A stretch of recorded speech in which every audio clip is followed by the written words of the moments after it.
சீமானை யாராவது பாலியல் குற்றவாளி அப்படின்னு சொன்னால் அவங்க மேலே மான நஷ்ட வழக்கு போடுவாங்களாம். சீமானை பாலியல் குற்றவாளி அப்படின்னு சொன்னால் வலிக்குதுல, அப்போ என்னை பாலியல் தொழிலாளி அப்படின்னு 14 வருஷமாக சொல்லிட்டு இருக்கிறதுக்கு எனக்கு வலிக்காதா? சீமான் கூட பல தொடப்பக்கட்ட நாய்ங்க இருக்குதுங்க. அந்த நாய்ங்களுக்குலாம் என்ன வேலைன்னா போய் சேனலாக உக்காந்துங்கன்னு சீமானுக்கு வக்காலத்து வாங்கின்னு அவங்க கர்நாடகாவில் இத்தனை திருமணம் பண்ணியிருக்கிறாங்க, அத்தனை திருமணம் பண்ணியிருக்கிறாங்க அப்படின்னு என்னை பற்றி அவதூறு பரப்பிக்கிட்டே உட்காந்துன்னு இருக்கிறாங்க. இந்த தொடப்பக்கட்ட நாய்ங்களுக்கெல்லாம் கேட்குறேன், உங்களுக்குலாம் அக்கா தங்கச்சியே கிடையாதாடா? உங்கள் அக்கா தங்கச்சிங்களுக்குலாம் எப்படிலாம் இருந்தா இப்படி தான் உட்காந்து பேசிகிட்டு இருந்திருப்பீங்களா? வெக்கக்கட்ட நாய்ங்களா. ஒரு பொண்ணு, தமிழ் பொண்ணு தன்னோட வாழ்க்கையை இழந்துட்டு பாவம் கஷ்டப்பட்டுட்டு இருக்குது. போன வாரம் வரைக்கும் அந்த பொண்ணை பாலியல் தொழிலாளி அப்படின்னு சொல்லிட்டு கெக்கேன்ட்டு போகிறா. உங்களுக்கெல்லாம் மனசாட்சியே கிடையாதா?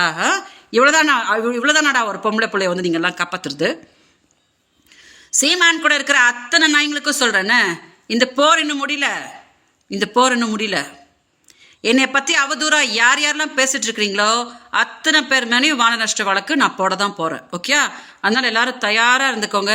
பேசும்போது நீங்களாம் தயாராக இருந்துக்கோங்க. பெரிய ஒரு தொகையை நீங்களாம் எனக்காக கொடுக்கணும். ஏன்னா பொம்பளை பிள்ளையோட வாழ்க்கைன்னா உங்களுக்கு அவ்வளோ விளையாட்டா போச்சா? அவெல்லாம் ஒரு ஆம்பளையாடா?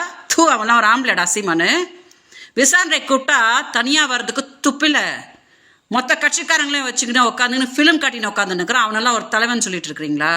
போகிற உச்சத்தில் இருக்கும் போது மதுரையில் ஒரு மாதம் கூட்டி வச்சுட்டு அவன் என்னடா பண்ணான் அவன்? மதுரை மீனாட்சி அவனை கும்பிட மாட்டேன், அதெல்லாம் விஜயலட்சுமிக்கு உட்காந்து பூஜை பண்ணுற அப்படின்னு சொல்லிட்டு பூஜை பண்ணிட்டு இருந்தானாமா.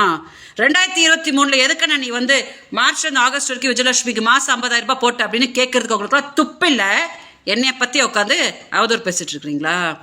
எல்லாருக்கும் சொல்லிடுறேன். ஓகேயா, நீங்கள் எல்லாம் பண்ணியிருக்கிற பாவத்துக்கு சுப்ரீம் கோர்ட்டில் எல்லாரும் ஃபேஸ் பண்ணவதா போகிறீங்க.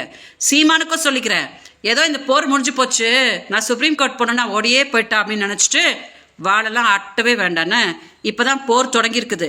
எப்போ நீ ப்ரெஸ் முன்னாடி என்னை பாலியல் தொழிலாளி அப்படின்னு சொன்னியோ அன்றைக்கே நான் முடிவு பண்ணிட்டேன். அதனால் சுப்ரீம் கோர்ட்டில் நீ எப்படி திணற போகிற அப்படின்றது நீ பார். ஓகே, ஸோ மீடியா தயவு செஞ்சு இதை டெலிகாஸ்ட் பண்ணுங்கள். யாராவது என்னை பற்றி அவதூறாக உட்காந்துன்னு பேசுனீங்கன்னா உறுதியாக அவங்க மேலே டெஃபமேஷன் கேஸ் வரும். ஓகே, ஸோ மீடியா தயவு செஞ்சு இது கொஞ்சம் டெலிகாஸ்ட் பண்ணுங்கள். அங்கே இருக்கிற சீமானுக்கு நிறைய நாய்ங்க இருக்குது இல்லையா, அந்த நாய்ங்கள்லாம் கொஞ்சம் இந்த வீடியோவை பார்க்கட்டும்.